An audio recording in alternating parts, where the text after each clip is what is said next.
عظیم ملک صاحب کی کا تیسرا مجموعہ کلام ہے.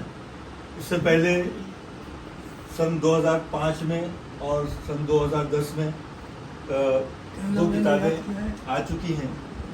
کہنا میں نے یاد کیا. ہاں، ایک کا نام ہے کہنا میں نے یاد کیا ہے اور دوسری کا فاصلہ ابھی تک ہے. دو شعری مجموعے پہلے آ چکے ہیں. اب یہ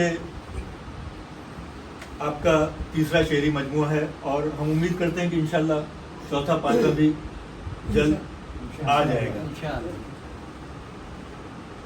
اس کتاب میں کل 97 غزلیں ہیں، 97، اور ہر غزل میں 9 اشعار ہیں.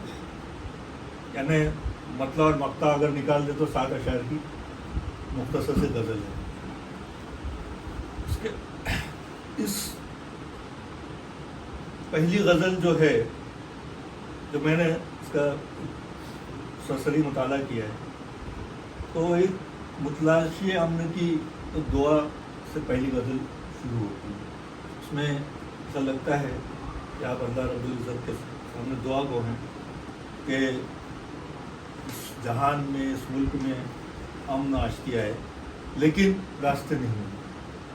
کیسے آئے وہ راستے نہیں ملتے. دوسری غزل کے مثل اولا سے اس کتاب کا نام مستعار لیا گیا ہے کہ ڈھونڈتے تو ہیں لیکن راستے نہیں ملتے. 202 صفحات پر مشتمل ہے اور خوبصورت سروقت ہے. آخری صفحہ بھی اس کا دلکش ہے، جس میں شاعر کا انگریزی میں تعارف پیش کیا گیا اس کتاب میں. اور یہ ادب، اردو ادب کی ادنا سی خدمت میں سمجھتا ہوں کہ جو ہمارے مصنفین ہیں، شعراء حضرات ہیں، اطباء ہیں، یہ جو کچھ بھی کر رہے ہیں، جو کچھ بھی لکھ رہے ہیں، یہ اردو ادب کی ایک بہت چھوٹی سی خدمت ہے. بڑی خدمت تو وہ ہے کہ لوگ اس کو پڑھتے ہیں، جس کے قارئین ہیں وہ بڑے خدمت گار ہیں. اگر ان کتابوں کو پڑھنے والے موجود نہ ہوں تو لکھنے والے کا کوئی فائدہ نہیں، کوئی مقصد نہیں.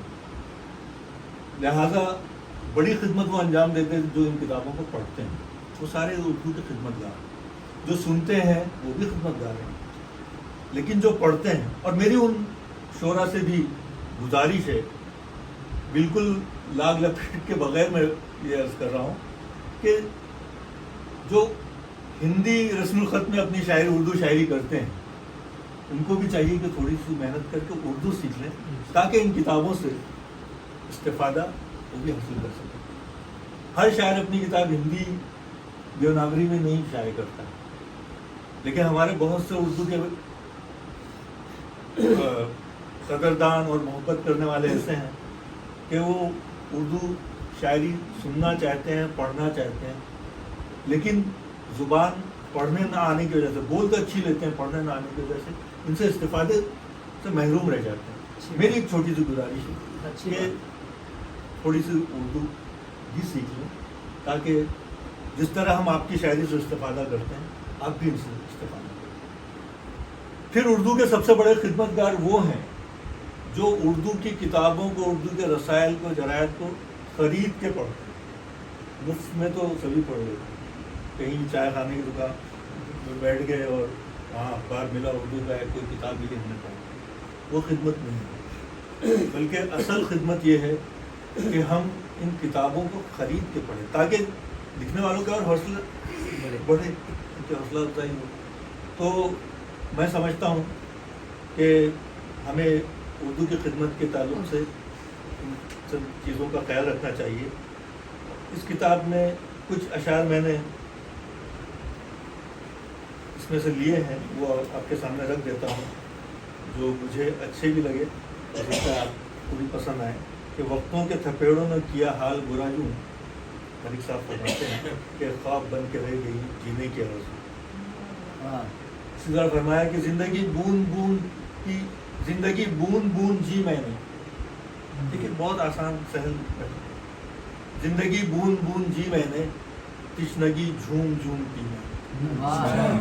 زندگی بوند بوند جی میں نے، تشنگی جھوم جھوم پی میں نے. اور صاحب کتاب کا دعویٰ بھی ہے کہ اس